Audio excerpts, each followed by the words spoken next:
একসময় মিয়ানমার থেকে বাস্তুচ্যুত রোহিঙ্গারা যখন ঢলের মতো আসতে শুরু করলো, প্রথম দিকে বোঝা যায়নি প্রকৃত বিপদ।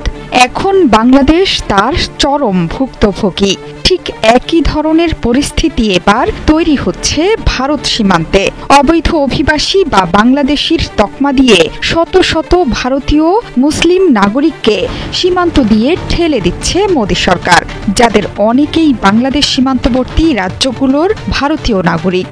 অনেকে বলছেন সীমান্তে ভারতীয়দের এই পুশিন পলিসি একসময় বাংলাদেশ সীমান্ত অভিমুখে তৈরি করতে পারে শরণার্থী ঢল।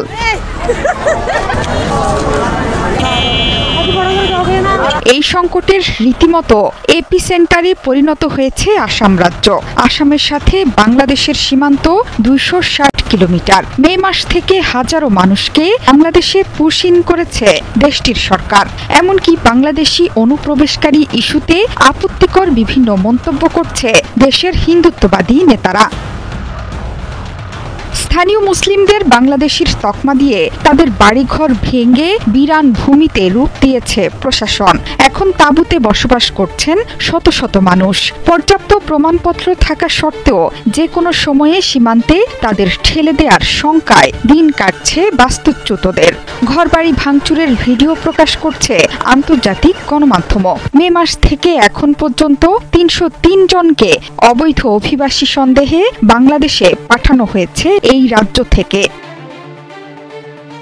বিভিন্ন ট্রাইব্যুনালে আসামের 30,000 ব্যক্তিকে বিদেশি ঘোষণা দেওয়া হয়েছে। 2021 সালের মে মাসে মুখ্যমন্ত্রী হওয়ার পর থেকে এখন পর্যন্ত 50,000 মানুষকে উচ্ছেদ করেছে হিমন্ত শর্মা, যাদের বেশিরভাগই বাঙালি মুসলিম। গত এক মাসেই আসাম জুড়ে 5টি উচ্ছেদ অভিযানে প্রায় 3,400 বাঙালি মুসলিমের বাড়ি বুলডোজার দিয়ে গুড়িয়ে দেওয়া হয়েছে। 2011 সালের আদমশুমারির তথ্য অনুযায়ী আসামের 3,10 লাখ জনসংখ্যার মধ্যে 30% মুসলিম অভিবাসী। হিমন্ত শর্মার মতে আর কয়েক বছরের মধ্যেই সংখ্যালঘুর সংখ্যা 50% পৌঁছাবে।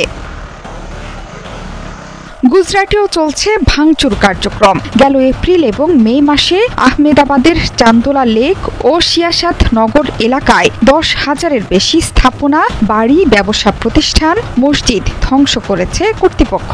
তাদের দাবি সেগুলো ছিল অবৈধ বাংলাদেশি অভিবাসীদের বসতি।